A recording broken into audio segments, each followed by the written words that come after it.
ಹರೇ ಶ್ರೀಕೃಷ್ಣ. ಶ್ರೀಮದ್ ಭಗವದ್ಗೀತೆ ಅಧ್ಯಾಯ 14 ಶ್ಲೋಕ 26. ಮಾಂ ಚ ಯೋ ವ್ಯಭಿಚಾರೇಣ ಭಕ್ತಿಯೋಗೇನ ಸೇವತೆ ಸಗುಣಾನ್ ಸಮತೀತೈತಾನ್ ಬ್ರಹ್ಮಭೂಯಾಯ ಕಲ್ಪತೆ. ಈ ಶ್ಲೋಕದ ಭಾವಾರ್ಥ: ದಿವ್ಯ ಸ್ಥಿತಿಯನ್ನು ಸಾಧಿಸುವ ಮಾರ್ಗವೇನು? ಇದು ಅರ್ಜುನನ 3ನೆಯ ಪ್ರಶ್ನೆ.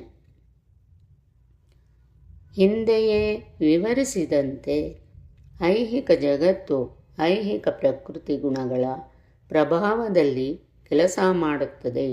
ಪ್ರಕೃತಿ ಗುಣಗಳ ಚಟುವಟಿಕೆಗಳಿಂದ ಮನುಷ್ಯನು ಕ್ಷೋಭೆಗೊಳ್ಳಬಾರದು.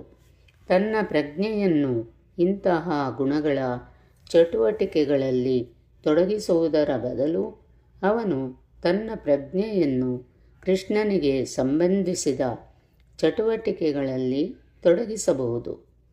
ಕೃಷ್ಣನಿಗೆ ಸಂಬಂಧಿಸಿದ ಚಟುವಟಿಕೆಗಳಿಗೆ ಭಕ್ತಿಯೋಗ ಎಂದು ಹೆಸರು.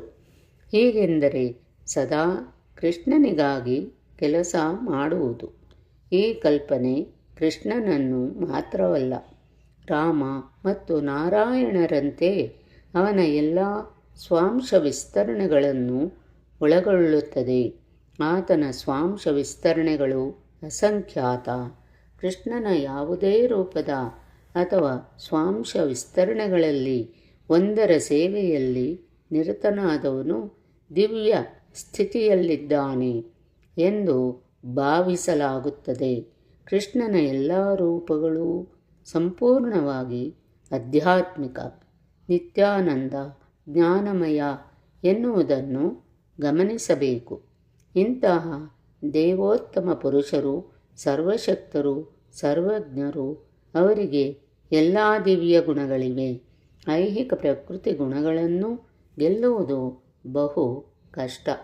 ದೃಢ ಸಂಕಲ್ಪ ಮಾಡಿ ಕೃಷ್ಣನ ಅಥವಾ ಅವನ ಸ್ವಾಂಶ ವಿಸ್ತರಣೆಗಳ ಸೇವೆಯಲ್ಲಿ ಒಬ್ಬನು ತೊಡಗಿದರೆ ಪ್ರಕೃತಿ ಗುಣಗಳನ್ನು ಸುಲಭವಾಗಿ ದಾಟಬಹುದು.